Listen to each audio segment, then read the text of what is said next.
Welcome to Finding Your Way with Lori and Tonya. I'm Lori. I'm Tonya. So today we're going to talk about this issue of trust. And so we're going to take it from two different viewpoints. One is, how are you trusting yourself? And then how are you trusting and allowing trust of others? Both are tough. And I think the first one is really where it begins, right? Yes. It's Foundational. really you're the foundation.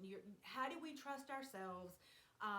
We talk a lot about in several of our other videos. We talk about instincts and intuition, and that is what trust is. It really is listening to God, listen to the universe, listening to that gut feeling that they have put there for us, that allows us to start trusting our own judgment, for lack of a better way to put it. Yeah, so you have to tap into that, because otherwise what we do is we sort of creep through the world allowing others to sort of make our own decisions for us, right? And so where intuition plays a part is when we're able to not only send out prayers, requesting what we want from God, the universe, but also taking moments in time to sit in stillness and receive the answers to those prayers and receive answers to what my next step should be, or answers about what direction to take in life. And so we have to trust that. And I feel like what I've learned is that if I get still and I listen and I receive those messages and I truly do trust them and act on them, it's like you get in that flow state a little bit quicker, where it's like, oh, well, I did that one thing and now this has happened, and oh, look at this opportunity over here. And so it's almost like you get rewarded for taking that inspired action and really trusting your gut, trusting your intuition, trusting what God is directing you to do. And I think that as we grow and as we start trusting ourselves, we move into a situation where, like Lori said, we're in that flow. We're bringing it home. We're it just feels good, and we know the answer. So we trust that when we ask for something and we get it, it's the right thing, and so we can make decisions based on that, and it really does move us to where we want to go. Yeah, so an example with me is I have a chronic illness and was sick for a very long time, and had sort of fallen out of favor with actually listening to my own intuition, and allowed the medical system and doctors and people in the healthcare system sort of tell me what my body needed. And for me, just going through the motions and doing it, and I got worse and worse and worse. And I finally got to a breaking point where, my body was screaming at me. It was just screaming at me, enough. Like, this is not working. This treatment that you're going through is not working. You must listen to what I'm telling you. I'm sending you all the red flags, all the signs and symptoms, and pay attention. And finally, it was like a light bulb moment where, I'd probably been getting that message for years and had not heeded it. And then all of a sudden it was like, oh, Wow. oh, well, what? This isn't working. This isn't working for me anymore, and I don't accept this anymore. And that really changed my life. So just like really getting to where I trusted what my body was telling me. And so now the way I live my life, I still have the chronic illness, but I have been in remission for a long time. And I think that is due to me trusting myself, trusting my body, trusting that when I'm feeling worn down and tired, that is time to take a pause and take a break and rest, and not feeling guilty for that. That That's huge. your body's sending you those signals to alert you that danger's ahead if you don't do that. And so now that I take action on that, I feel better more than I don't. And so it all comes down to taking a moment to listen and then trust what you're hearing, and then taking action on And that. trusting yourself does not always mean pleasing others. No. A lot of times it means disappointing others because they expect expect you to do or act or be one way. And when you start doing this work and you realize, my gut's telling me, God's telling me, the universe is telling me, no, I don't go to this party. No, I don't spend my time with this person. No, I don't help at this function. I mean, no, I need to rest today, so I need a sick day. Your boss might not be happy, but guess what? We're not talking to everybody to call out sick every day. But when there's an illness, when there's an issue, when it doesn't feel right, you gotta honor that. And when you start trusting yourself and start honoring those feelings, you will be amazed at the snowball effect in a positive way that has.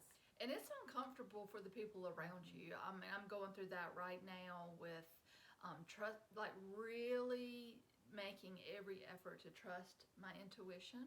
And it doesn't make people around you happy because they're used to you being a certain way and doing things a certain way and doing what they want you to do and what they think you should do. And what you've always done. Right. Because you were, not really listening to your gut, but listening to what others wanted and needed you to be.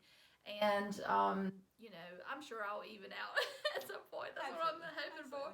But, it is a little uncomfortable going through that switch from, just going with what everybody else needs you to be to being what you need for yourself and trusting your intuition to guide you in the right direction. And when you're there, you can be so much better for everybody else if they would just stop for a minute and allow you that space.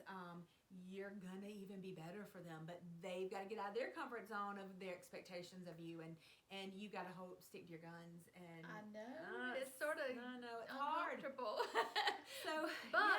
What it does is if you can get right with that, trusting your intuition, trusting your gut, trusting what signs and symbols that you get, whether that is your body feeling a certain way, the little hairs on your neck standing up, yes.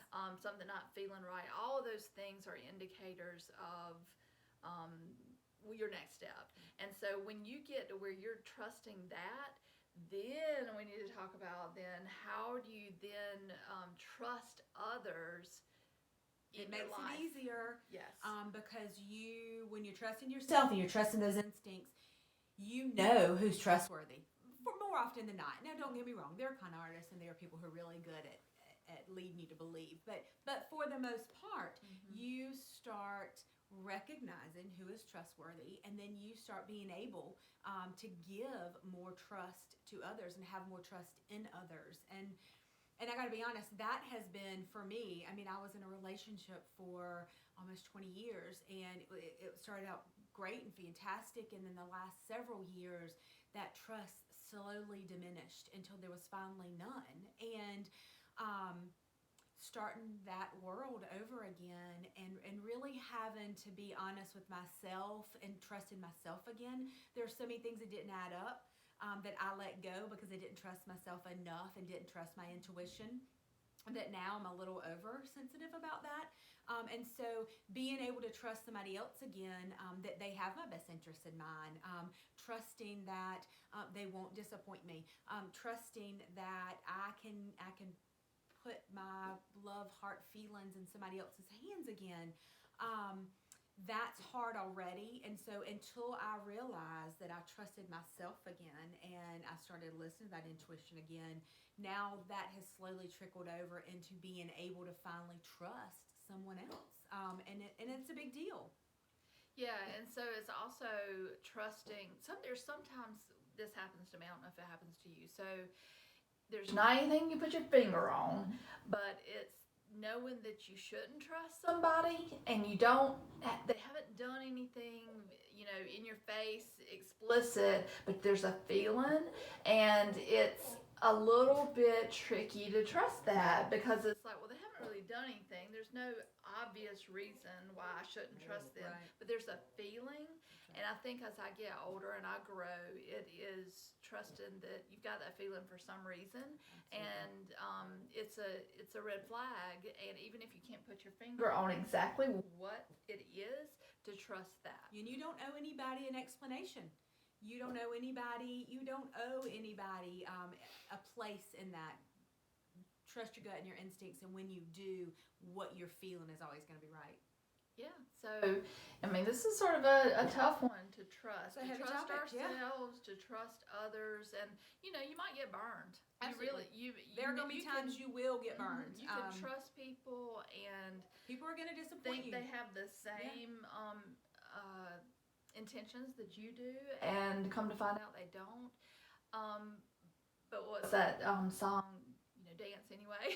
Yes. I mean, you gotta trust anyway, because the reward for doing that, opening yourself up to that level of relationship, far outweighs absolutely the maybe of it not being what it seems to be. Absolutely. So, listen, we hope that you got something out of this conversation today. It's a vulnerable conversation for both of us, because it really has taken us a long time to trust ourselves, and now to give that trust, especially me, to give it to someone else again.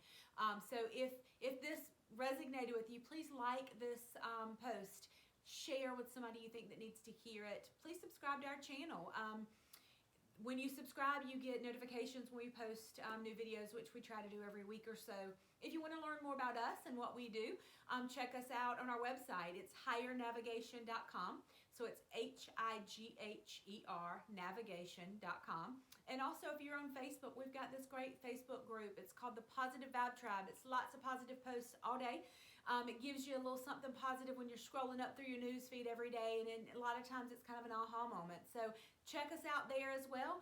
We hope you guys got a little nugget out of what we shared today, and we appreciate you being here.